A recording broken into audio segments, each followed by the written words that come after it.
Olá, meus caros estudantes da Mediação Tecnológica de Rondônia. Tudo bem com vocês? Tudo maravilha? Todos animados para assistir a nossa aula hoje de Sociologia? Então, se joga, né? Se joga na Sociologia. E hoje nós temos muita coisa para falarmos, né? E como é que vocês estão? Queria mandar um abração para todos vocês aí nas escolas espalhadas em todo o estado de Rondônia, bem como para os professores presenciais também. E hoje nós temos uma agendinha aqui da nossa aula, a aula 8.1, onde nós vamos falar sobre trabalho. E aí, quando a gente fala em trabalho, o que passa na sua cabeça?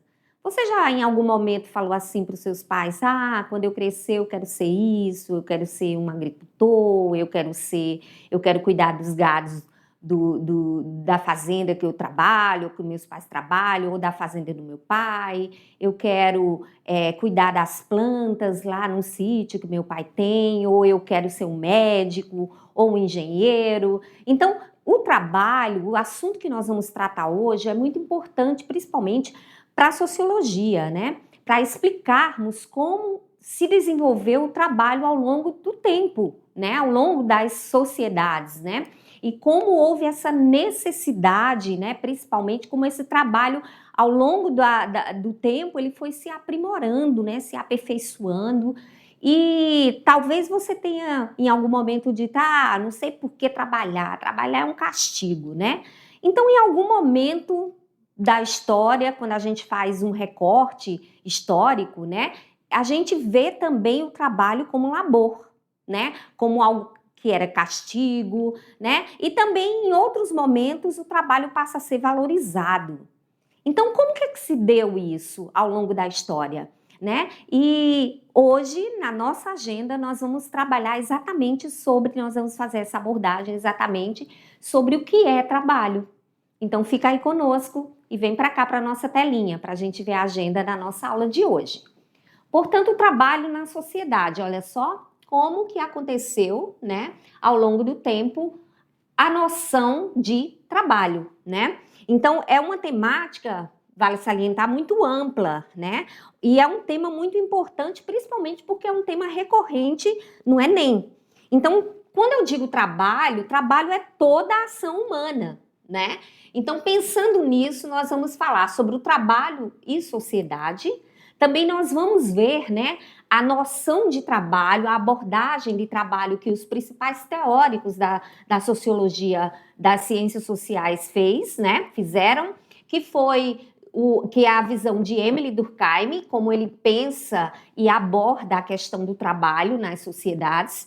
Também a visão de Max Weber e a de Karl Marx, né?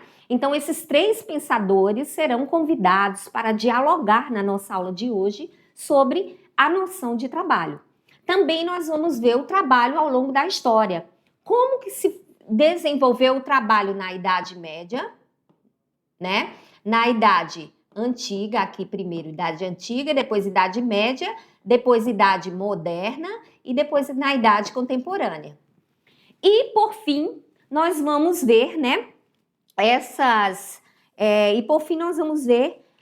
como se deu, né, o Fordismo, né, o Taylorismo, que é uma nova forma de organização do trabalho, isso já no final do século XIX, na segunda Revolução Industrial, chamada da Segunda Revolução Industrial, e também no século XX. Então, como se deu essas novas formas de organização já na sociedade contemporânea, né, nos dias de hoje. Então, vamos lá. Para começarmos, vamos fazer algumas perguntas aqui, né, e vocês aí dialoguem entre si aí com os colegas. Afinal, para que existe o trabalho? Será que é algo legal? Você considera o trabalho como algo legal, que dignifica o homem, que é importante dentro de uma sociedade?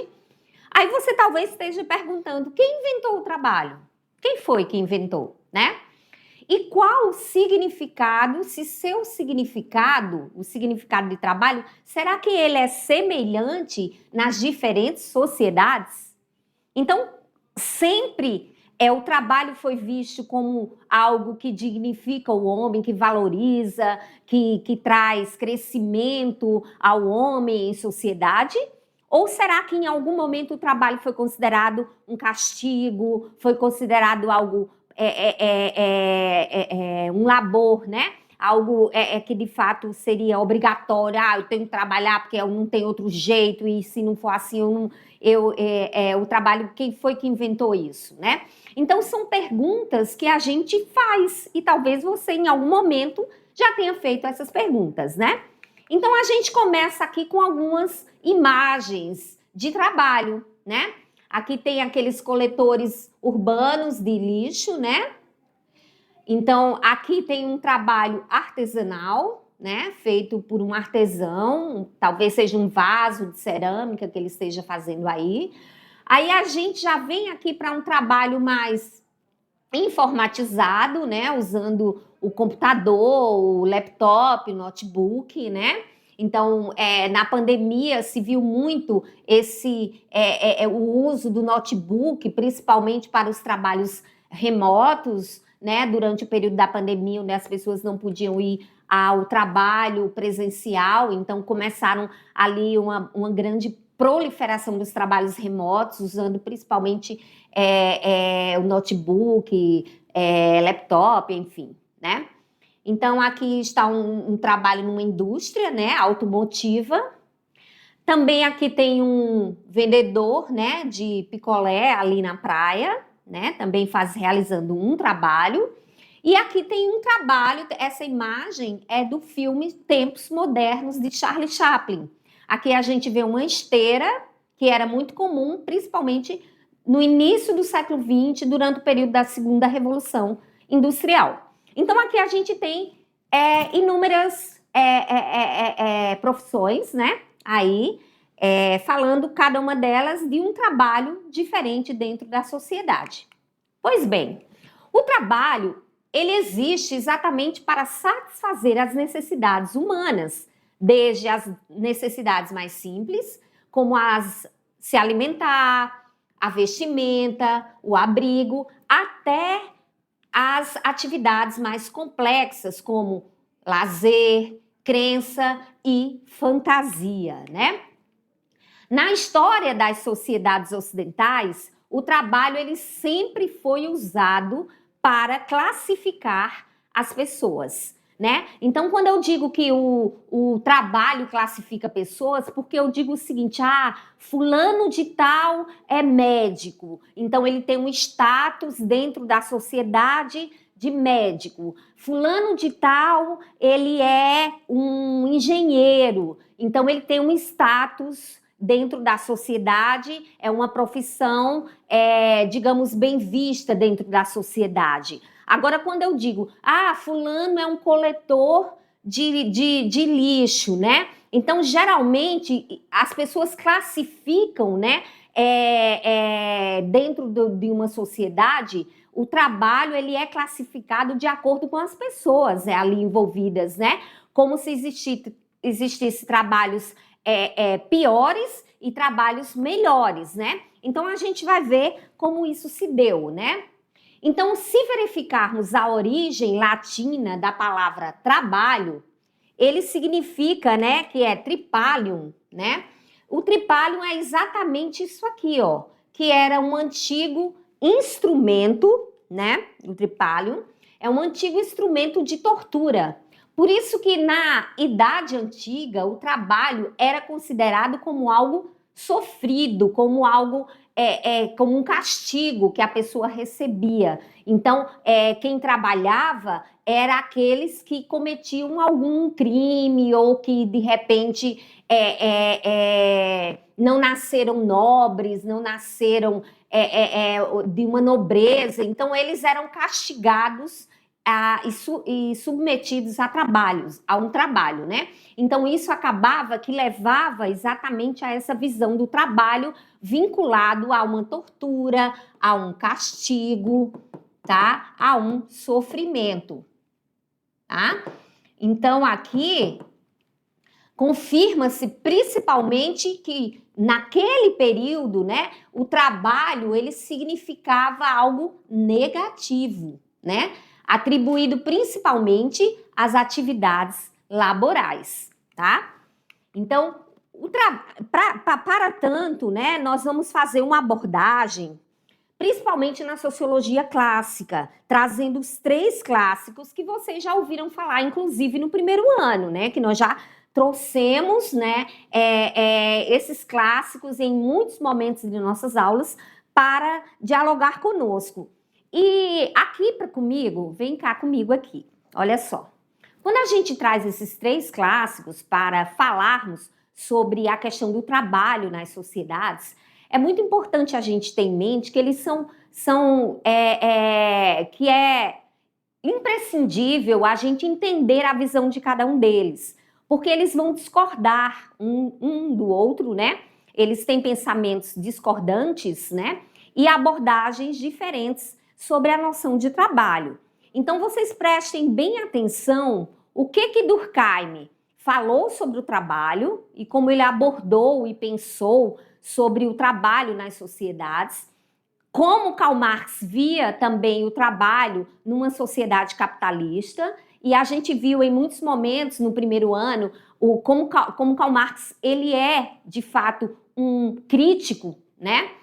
E um crítico ferrenho, principalmente da sociedade capitalista, da exploração do trabalhador, né? E também a gente viu, né, também o pensamento, um pouco do pensamento de Weber, né? Onde o Weber trata de uma sociologia conhecida mais como uma sociologia compreensiva. Mas os 3, eles vão trazer exatamente essa visão do que eles consideravam, né, na sociedade capitalista vigente daquele período, no período dos quais eles escreveram, do que significa essa relação de trabalho dentro de uma sociedade capitalista. Então, voltando para cá, para o slide, a gente vai ver primeiro, então, a visão do pai, chamado e considerado o pai da sociologia, que é Émile Durkheim, né? Segundo Durkheim, ele é um francês, né? E ele é considerado o pai da sociologia, né?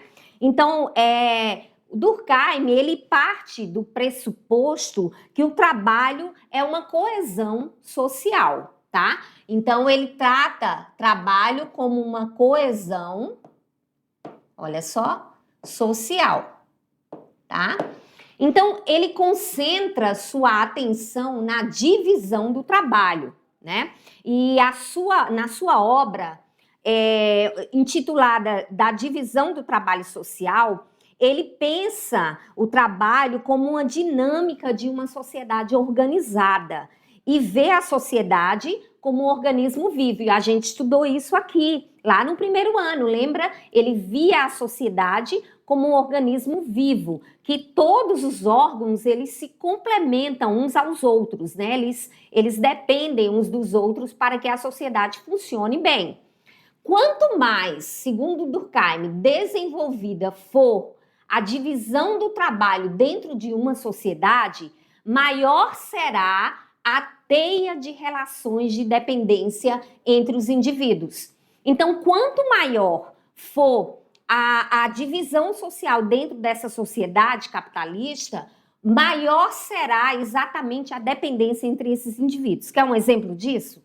Por exemplo, numa sociedade como a nossa, a gente tem um médico, né? Então, quando a gente pega, eu tô com uma dor na perna, aí alguém fala assim, olha, vai num médico especialista em perna, né? Então, você não vai a um ortopedista, mas ele tem que ter especialidade em perna, outro só em cotovelo, outro só em cabeça, ou enfim. Então, a gente vê que um trabalho vai precisando do outro, né? Então, cada vez mais, o trabalho vai se fragmentando. Então, isso vai tornando, então, uma dependência nas relações entre os indivíduos, tá? Então, por isso que Durkheim vê exatamente a sociedade funcionando aqui, ó, como se fosse esse organismo. Aqui são vários organismos, né? Escola, saúde, educação, saúde, segurança, né? Então, tudo tem que funcionar certinho. Se algum desses não funciona, a escola parou, a saúde parou, então a sociedade começa a adoecer. Então, para ele é importante se ter uma sua coesão social, uma organização social. Então, isso resultará numa maior coesão, ou seja, organização social. O trabalho, portanto, para Durkheim é um fato social presente em todas as sociedades. Então, para a sociologia, né, e todos os teóricos vão concordar que o trabalho ele está presente em todas as sociedades. Agora, a forma como esse trabalho se desenvolve e foi se desenvolvendo ao longo do tempo dentro das sociedades é que os teóricos vão divergir entre si, né? Vão pensar diferentes. O trabalho na visão, então, de Max Weber, né? Quando a gente pega o trabalho na visão de Max Weber, a gente tem sempre que lembrar, né? Aqui, que eita, só um pouquinho aqui, tá? Vamos voltar aqui um pouquinho. Aqui. Karl Marx, não, Weber. Então, para Max Weber, né, a sociedade, ela é uma sociedade, ela obedece a situações históricas, certo? Então, para ele, né, para Max Weber, se obedece a uma situação histórica exclusiva. Então, o capitalismo ele está no encontro entre o espírito capitalista de obter sempre mais lucros e a ética religiosa de uma vida regrada e autocontrolada, tá? Então, aqui, ao longo do tempo, o capitalismo, né, ele perdeu o seu sentido original e o lucro passou a dirigir a sociedade. Então, ele vai analisar, Max Weber, ele vai analisar as relações de trabalho nas sociedades modernas. Então, o trabalho, ele fornece para Max Weber a sustentação ao capitalismo, né? E as relações de trabalho dentro dessa sociedade capitalista, aqui está a sociedade, né, capitalista. A sociedade capitalista aqui, tá? Então, dentro dessa sociedade capitalista, as relações, elas estão ligadas a quê? A racionalização. A racionalização, tá? Então, quando eu falo disso, e a busca principalmente pelo lucro, né? Como ele fala aqui, né? A busca por esse lucro dentro de forma organizada e disciplinada. Na obra de Max Weber, muito importante, é o espírito do capital, a ética protestante, o espírito do capitalismo, ele vai... Weber argumenta que os valores do protestantismo incentivaram, principalmente, o trabalho como vocação. Então, com a revolução que houve protestante, né? Então, o trabalho, a religião vê, principalmente o protestantismo, o trabalho como uma vocação. Tem até um trecho bíblico que diz, vai ter com a formiga, ó preguiçoso, porque a formiga trabalha, né? Então, o trabalho aí como algo de valor, né? O trabalho como algo valorativo. Então, com a ética protestante, veio também a disciplina e a pontualidade na visão de Max Weber. E também a questão de poupar e também investir. Então, a valorização do esforço individual. Portanto, Weber, ele entendia que, né, Weber entendia que a ética protestante ajudou a formar uma mentalidade favorável ao capitalismo, na qual o trabalho que era disciplinado e racional passou a ser visto como um dever moral. Olha só. Então, o trabalho agora não é mais visto como algo de castigo, pesaroso, né, como um labor, mas agora como um dever moral. Aquele que trabalha, ele vai enriquecer, né? Aquele que trabalha, ele vai ter dignidade. Aquele que trabalha, ele vai ter disciplina. Então, é basicamente isso o que Max Weber fala sobre a relação de trabalho dentro de uma sociedade capitalista. E o terceiro deles, e não menos importante, é o Karl Marx, né? Aquele que eu falei para vocês que é considerado, né, um grande crítico, né? Então, Karl Marx, ele vai exatamente estudar, né, as relações de trabalho dentro da sociedade, principalmente da sociedade capitalista. Então, com base principalmente na exploração do trabalhador, né? Aqui tem um R, do trabalhador que é assalariado. Então, a sociedade capitalista, segundo Karl Marx, ela produz e reproduz sua existência. Então, para ele, o trabalho assalariado é uma atividade central para a perpetuação das relações sociais entre capitalistas e trabalhadores e, por consequência, da exploração e dominação do trabalhador pelo capitalismo. Então, ele não discorda de que toda sociedade, ela tem um trabalho. O trabalho é importante para todas as sociedades e não há nenhuma delas da qual não se teve, né, trabalho. Todas as sociedades, ela tinha suas relações de trabalho. Algumas de uma forma diferente, né, elas vão se diferenciando ao longo do tempo, vão evoluindo, mas o problema maior que Karl Marx critica aqui dentro da sociedade capitalista é exatamente a questão da exploração, né? Então, a sociedade capitalista, cada vez mais, ela vai reproduzir uma exploração do trabalhador em detrimento de uma classe que explora, né? Então, a gente sabe que tem a burguesia, né, que explora o proletariado, né? Então, Karl Marx, exatamente, ele vai ver essas relações dentro de uma sociedade capitalista, né? Então, para concluir, né, o trabalho, portanto, para ele ocupa uma visão central e com o aparecimento dessas classes sociais, o trabalho passa a ser o quê? Um trabalho alienado.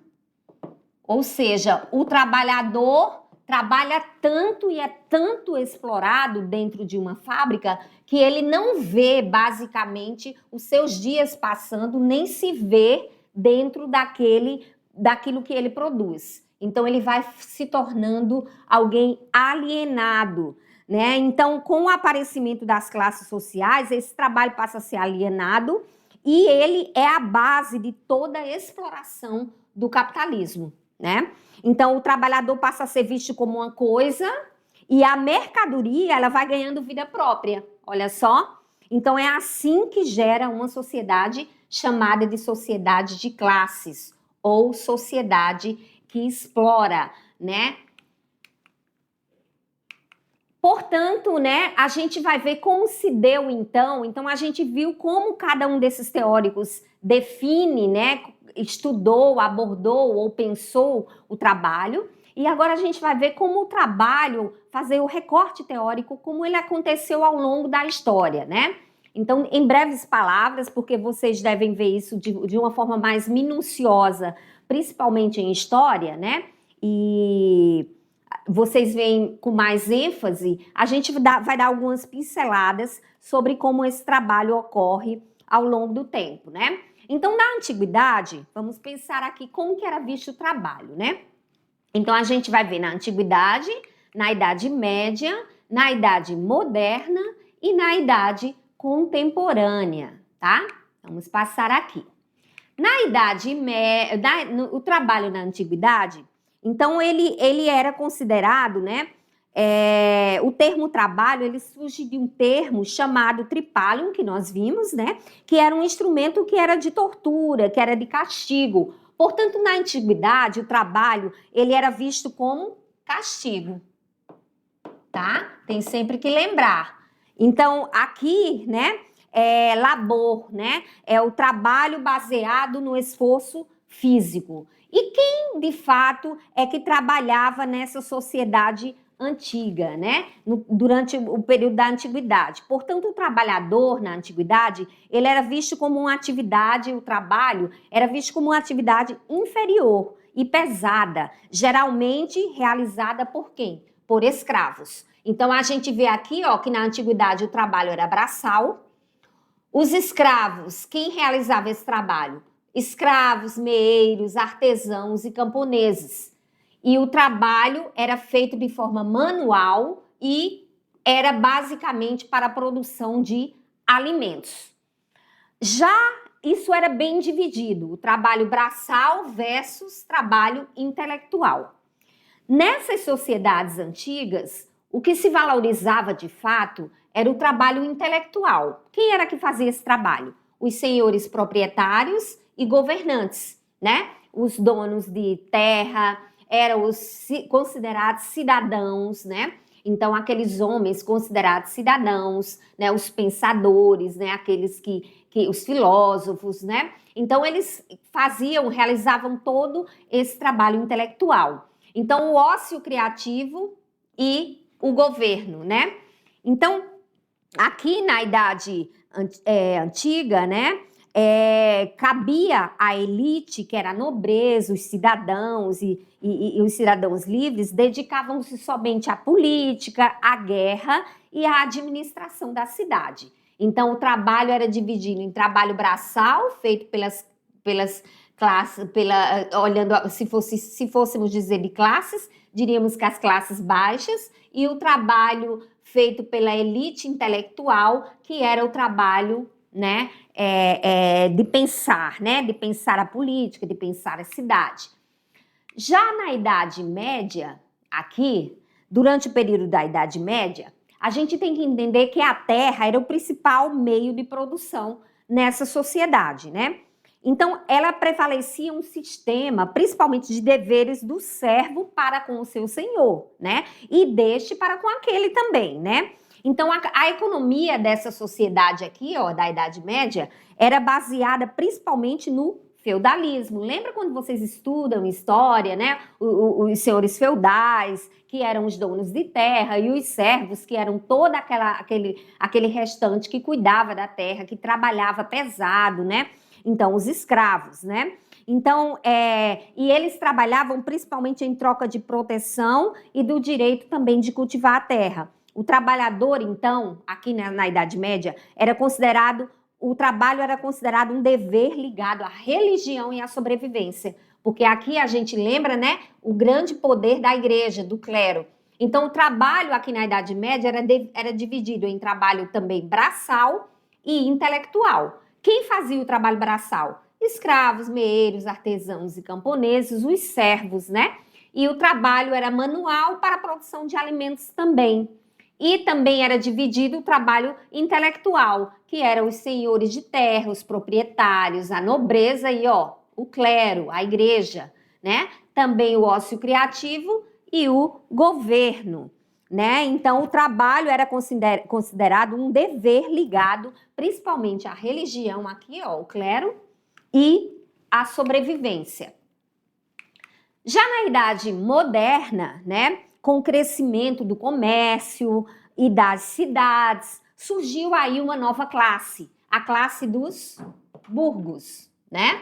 Com o surgimento dessa nova classe, surge então a burguesia, né? Os burgos, que eram as feiras, né? Eram as feiras, e nessas feiras surge uma nova classe chamada burguesia, né? Então, aqui na Idade Moderna, a gente vai ver que a visão de trabalho ela já vai mudar. Então, a visão do trabalho ela vai deixar de ser uma visão de castigo, negativa, e passa a ser uma visão positiva do trabalho. Então, quem, na verdade, fazia esse trabalho durante a Idade Moderna, né? Os artesãos nas oficinas e também os comerciantes, ó, aqui com a burguesia, que eram esses pequenos comerciantes que vendiam dentro das feiras chamadas burgos, né? Era a pequena e média burguesia nascente aí na Idade Moderna. Também começa a apresentar, surgiu o emprego, né? E o trabalho também assalariado. Então, a partir daqui da Idade Moderna, se começa a trabalhar e se ter um salário pelo trabalho. Então, a cooperação era de forma simples, né? Manufatura e maquinofatura. E contribuíram para o surgimento daí, a partir da Idade Moderna, para o surgimento do capitalismo. Olha só. Portanto, na sociedade contemporânea, como se dá o trabalho na idade contemporânea, né? Então, o capitalismo foi se consolidando com a Revolução Industrial, né? As grandes revoluções industriais, principalmente a primeira revolução, né? Hoje a gente já está, acho que na 5.0, né? Da Revolução. Então, o capitalismo, ele consolidou-se como sistema econômico, né? Houve o aumento dos processos produtivos, porque agora era um aumento com o advento das indústrias que nasceram com a Revolução Industrial. Então, começou-se a haver uma produtividade muito maior, né? As coisas começaram a ser feitas em larga escala. Aumento da globalização do consumo e do desemprego. Consequentemente, com o aumento, o inchaço das pessoas que saíram do campo para as cidades, também houve grande desemprego, e a gente vê isso, inclusive, nos dias de hoje, né? Estamos falando da idade contemporânea. A questão do desemprego é uma questão ainda muito... é uma questão ainda muito... que a gente precisa, principalmente, analisar, né, em cada contexto histórico. E na idade contemporânea, isso de fato ainda é muito grande, né? O desemprego, a não qualificação, né? Então, os processos de automação, flexibilização e terceirização durante a idade contemporânea. Com o aumento da produção, olha só, cresce a demanda do trabalho, principalmente formal e informal. Então, a gente vê os trabalhos, principalmente em nossa sociedade informal, de pessoas que trabalham, mas que elas não têm um salário fixo, né? Elas trabalham, principalmente aqueles vendedores ambulantes, né? Então, aqueles que trabalham por conta própria. Então, eles têm um trabalho informal, né? Que não tem uma garantia de um salário mensal, de um 13º, de férias, enfim. Ele não tem remuneração, né? Aqui a gente vê uma imagem principalmente muito significativa do filme Tempos Modernos, né? Aqui, esse filme é muito legal, se vocês puderem assistir, né? Tempos Modernos, aqui Charlie Chaplin, ó, o conhecido Charlie Chaplin, e ele vai mostrar exatamente nesse período um sistema de esteira aqui que a gente vai ver agora, vai falar agora disso aqui, né? Desse sistema aqui, que surge basicamente no século XX, né? Então, aqui, esse filme vai mostrar exatamente o trabalhador como aquele trabalhador mecânico, realizando uma atividade mecânica, né? Então, o filme é bem interessante, eu não vou dar spoiler do filme, mas quem puder assistir, assista para vocês terem ideia de como era durante o período da Segunda Revolução Industrial, no século XX. Então, vamos falar, então, para isso, do Fordismo, né? Lembra do carro Ford? Isso lembra muito. O Taylorismo e também o Tayotismo, né? Que é uma nova forma de organização do trabalho, né? E para isso, para esse contexto histórico, né, da gente falar dessas novas formas de organização, a gente vai pensar o seguinte, né? Qual a necessidade, qual o contexto histórico onde aconteceu, né, exatamente essas novas formas de organização do trabalho. Então, a gente vai ver aqui, ó, ainda uma imagem do filme Tempos Modernos, também do Chaplin, muito significativa essa imagem, né, que é uma crítica, né, principalmente da modernidade capitalista. E qual o contexto histórico que surge exatamente o Fordismo e o Fordismo e o Taylorismo? Vamos ver aqui. O contexto histórico era exatamente durante o século XIX, especialmente após a Segunda Revolução Industrial, que houve um grande aumento na demanda por produtos, impulsionando principalmente pelo crescimento urbano, tecnológico e comercial. Mas, no entanto, essa produção industrial ainda era muitas vezes desorganizada e era pouco eficiente, né? Durante aquele período da Segunda Revolução Industrial. Então, aqui, né, o Fordismo e o Taylorismo, ele vai surgir exatamente no século XX, que é, de fato, né, uma nova... o aperfeiçoamento, exatamente buscando o aperfeiçoamento contínuo dos sistemas produtivos, do qual deu origem a uma divisão do trabalho muito bem detalhada e encadeada. Então, a partir de agora, né, aqui no século XX, a gente já vai ver uma produção dentro das fábricas mais organizada, porque antes o trabalho era, de certa forma, meio desorganizado. E agora houve uma preocupação, né, principalmente de alguns donos de fábricas, empresários, com a produção ela ser mais organizada e otimizar o tempo, né? Utilizar o tempo de uma forma mais inteligente, né?